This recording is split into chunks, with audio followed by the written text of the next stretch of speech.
episodio anterior os conté la historia de Nolan Bushnell, fundador de Atari y cerebro detrás de la idea de Pong, el primer videojuego comercial de la historia. Ahora bien, quizá esta historia no es tan bonita como la hemos contado, porque pronto hubo una acusación de plagio.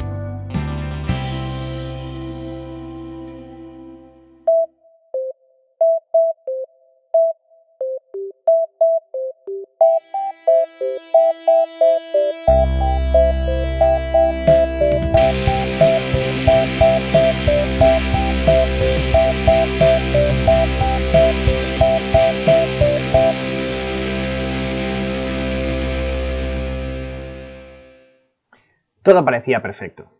Nolan Bushnell y Ted Dabney tenían Atari, Alan Alcorn había creado el videojuego perfecto, todo el mundo estaba flipando con Pong, teníamos un montón de drogatas, heroinómanos y gente de la peor estopa fabricando miles y miles de máquinas al año y todas ellas se vendían. Todo ideal hasta que llega la acusación de plagio.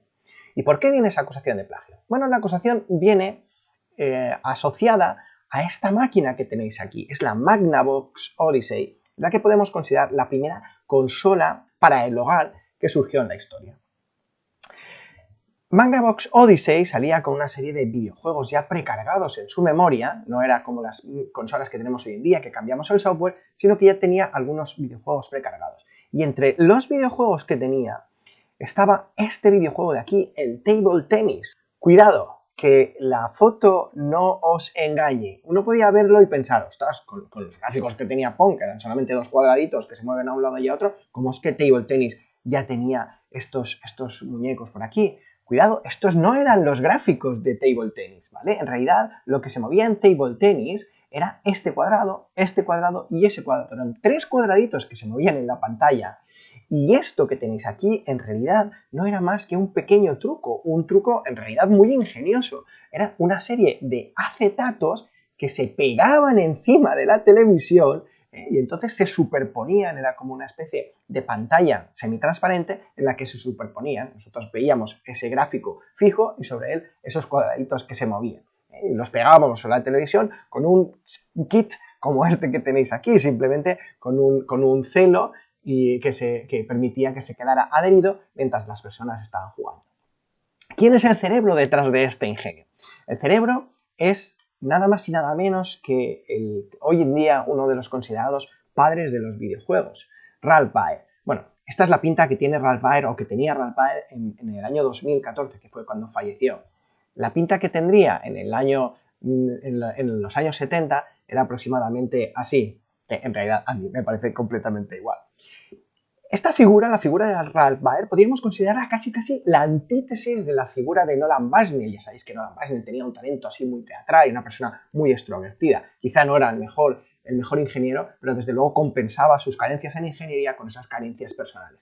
Ralph Baer era completamente distinto, posiblemente por la vida que le había tocado vivir. Era un refugiado de la Alemania nazi. Su nombre, en realidad, aunque lo llamaban Ralph, su nombre real era Rudolf.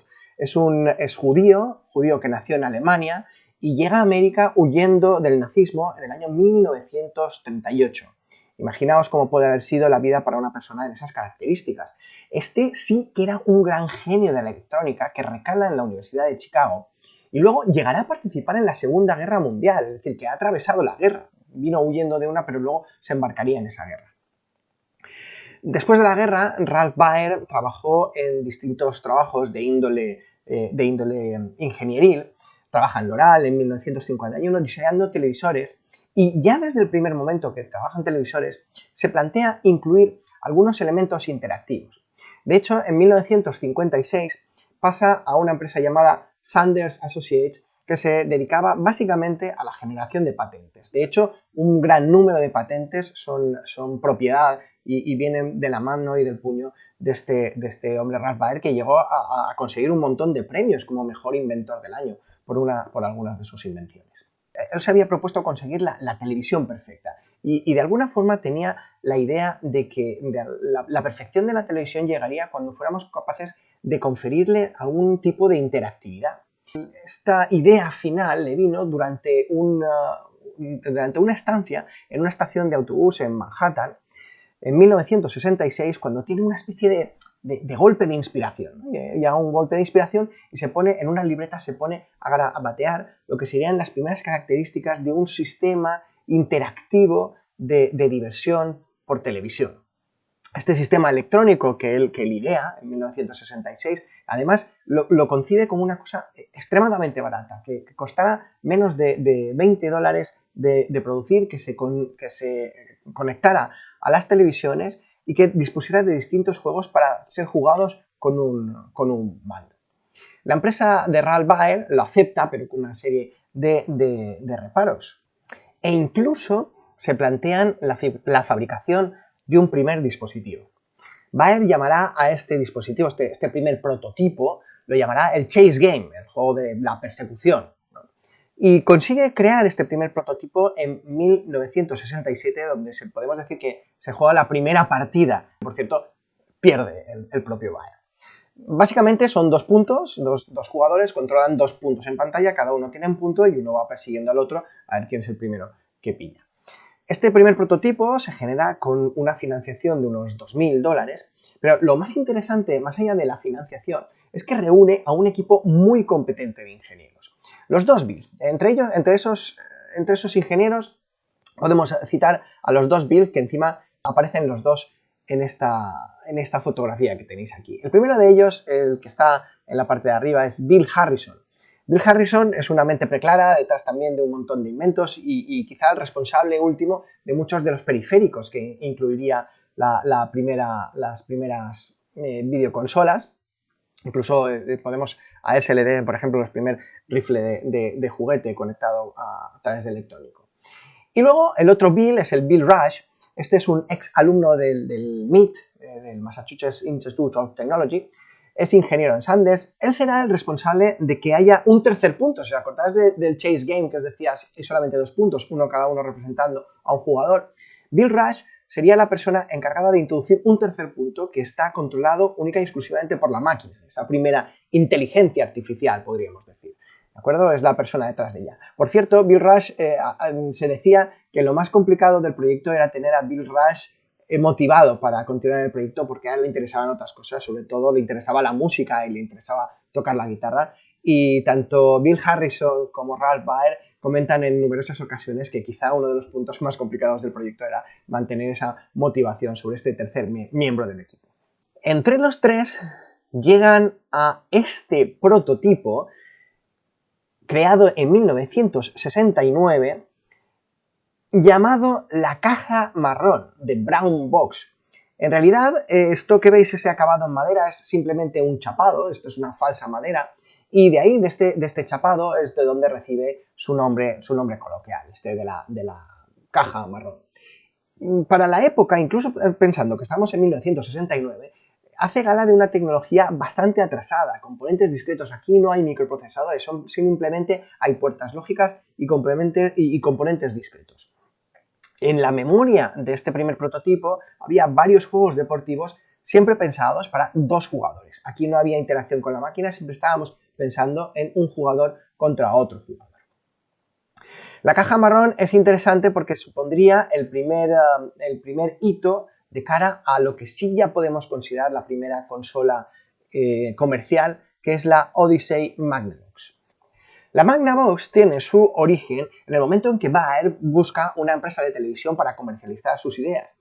Primero se entrevista con RCA, casi acepta, pero en el último momento se echan atrás. Ahora bien, uno de los responsables de RCA, Bill Bender, en ese momento deja RCA y llega a Magnavox, que era otro de los fabricantes de televisiones, quizá el más importante, o uno de los más importantes en ese momento en Estados Unidos. Una vez entra en Magnavox, sigue sus negociaciones con Ralph Baer, a quien ya conocía de cuando estaba en RCA, e intenta hacerse con los derechos de la Brown Box o de algo derivado. Jerry Martin, el presidente de la Magnavox, se hace con los derechos, se hace con la exclusividad, y entonces es cuando nace Magnavox Odyssey, que es la consola que ya podemos considerar primera consola comercial. Primera consola comercial que posiblemente tenga un problema a la hora de la promoción, porque parecía que daba a entender que solamente funcionaban televisores Magnavox, cuando eso en realidad no era cierto. La Magnavox podía funcionar en cualquier tipo de televisión y Ralph Baer se quejará en el futuro de que las campañas de publicidad posiblemente posiblemente daban a entender otra cosa. El caso es que aquí tenemos esta Magnavox Odyssey. Este vídeo corresponde a la primera campaña publicitaria de la Magnavox y veréis cómo aparecen todos estos elementos que decíamos anteriormente. Magnavox presents Odyssey, the electronic game of the future. Odyssey easily attaches to any brand TV, black and white or color, to create a closed-circuit electronic playground. Odyssey gives you all the exciting action of hockey and 11 other challenging play and learning games for the entire family. Odyssey, a new dimension for your television, now at your Magnavox dealer. He's listed in the yellow pages. ¿Habéis visto los acetatos, los 3 puntos que se mueven en la pantalla siempre igual? Estas eran las características de la Magnavox Odyssey, que podemos decir que no terminó de funcionar comercialmente. De hecho, era tanto lo que le costaba despegar que la propia Magnavox empezó a meterse en una especie de tour por todo el país intentando dar a conocer su equipo. Mientras tanto es cuando llega Pong y revienta literalmente el mercado. Pero es muy curioso porque resulta que dentro de esta especie de tour por todo el país hubo una presentación de Magnavox en San Francisco el 24 de mayo de 1972. Si recordáis, la primera fabricación de Pong data de noviembre de 1972. Es decir, que era muy probable que Nolan Bushnell hubiera asistido a la feria en la que se presentaba la Magnavox Odyssey. De hecho, eso es lo que arguye Magnavox cuando lleva a Atari a juicio y eso es lo que se intenta demostrar. En unos primeros momentos, Bushnell niega que conociera el producto, pero se olvidó de un pequeño detalle. Es que en el 1972, en la Feria de San Francisco, donde se presentaba la Odyssey, hay una firma en el libro de visitas en el que efectivamente se comprueba que Nolan Bushnell estaba entre los asistentes. En definitiva, que el litigio prospera, sigue adelante y se le va a dar la razón. En principio, se le iba a dar la razón a Magnavox en contra de Atari por este plagio.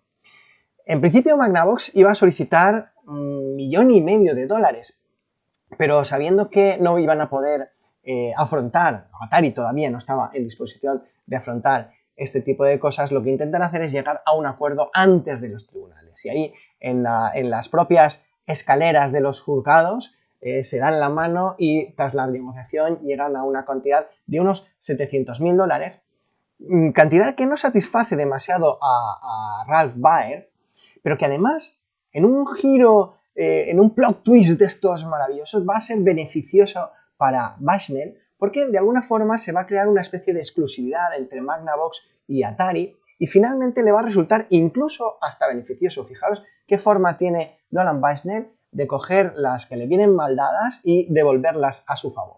En todo este proceso, posiblemente el más perjudicado sea Ralph Baer, ya que podríamos decir que perdió el título del padre del videojuego. En ese sentido, existe una anécdota que se dice que en el CES de 1978 coincidieron Ralph Baer y Nolan Bushnell. Bushnell estaba junto a una persona de marketing de Atari, entonces así como muy campechano, tal como era Bushnell, se acerca y lo presentó y dice: mira, este es Ralph Baer, este es el padre del videojuego. A lo que Ralph Baer, que era muchísimo más taciturno y menos proclive a esas muestras de fusión, le dio la mano y dice: pues espero que esto que acabas de decir se lo digas también a la prensa, cosa que no sueles hacer. Mientras tanto, un montón de cosas seguían pasando en la sede de Atari. En la sede de Atari, Ted Dabney había abandonado la empresa en 1973. Y pongo lo de abandonado entre comillas porque fue invitado a irse.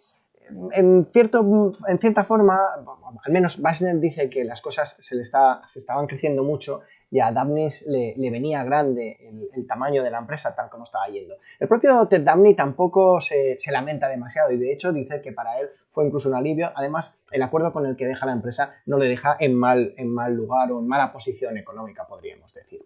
Desde el punto de vista técnico, Alan Alcorn estaba trabajando en una versión reducida de Pong, y para ello contactó con el ingeniero Harold Lee, un ingeniero que vivía en una camioneta, era un ingeniero eléctrico, que se retira a una cabaña en el bosque y logra meter el diseño de Pong en un único chip, con una filosofía universal en busca del mercado doméstico. Y como resultado de toda esta vicisitud, tendríamos una versión casera que también volvería a romper el mercado, pero ahora otro mercado completamente distinto, el mercado doméstico, porque una cosa era meter una caja o una máquina en salones recreativos, que podían haber una serie de salas en todo el mundo, pero meter un home Pong en cada hogar era hacer crecer exponencialmente el nivel de negocio que podían afrontar Atari.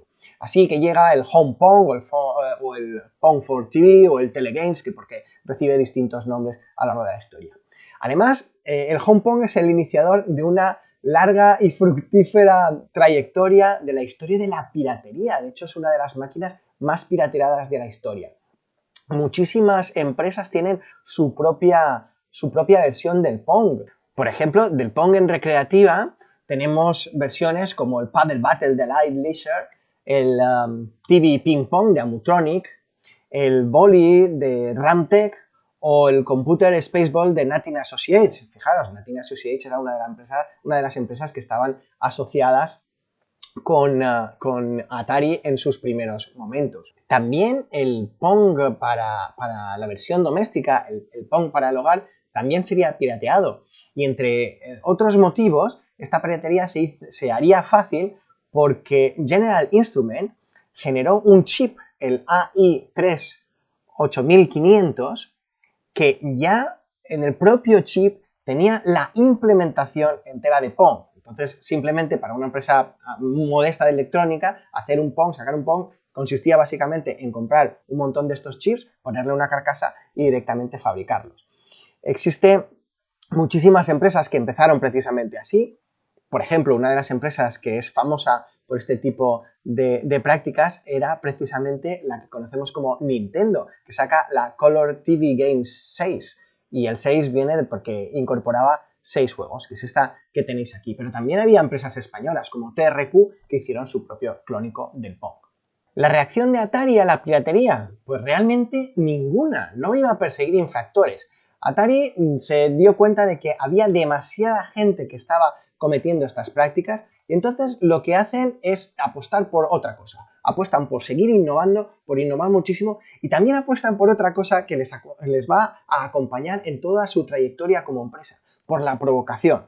Como muestra, os quiero enseñar uno de los siguientes grandes hitos que tuvo Atari como productora de videojuegos. Es este videojuego llamado Gotcha. Fijaros cómo se publicitaba. Gotcha era un videojuego de laberintos en el que un cuadrado perseguía a otro cuadrado. Pero fijaros qué tipo de promoción se hizo para el Gotcha, con qué tipo de mensaje subliminal, e incluso para que veáis hasta dónde llegaban para provocar a la audiencia. Fijaros que no se controlaba mediante un joystick o mediante una rueda, sino que los controles eran esta especie de bolas rotatorias que recordaban a la anatomía femenina. Después hubo una revisión de este juego y ya se sustituyeron estas dos bolas por unos joysticks más convencionales. Pero simplemente lo cito para que veáis el tipo de dinámica en la que se metieron y que todavía profundizarían más estos creativos de Atari. La influencia de Pong en la historia de los videojuegos es innegable, es enorme y durante muchísimo tiempo casi todos los videojuegos no fueron más que pequeñas variaciones de Pong para conseguir alguna cosa más o una característica. Pero durante mucho tiempo Pong estaba en el alma y en el ADN de todo el sector de los videojuegos. En el próximo episodio abandonamos la historia y nos ponemos directamente manos a la obra. Invocaremos GIMP y vamos a generar los elementos gráficos que necesitaremos en nuestro videojuego. Os espero.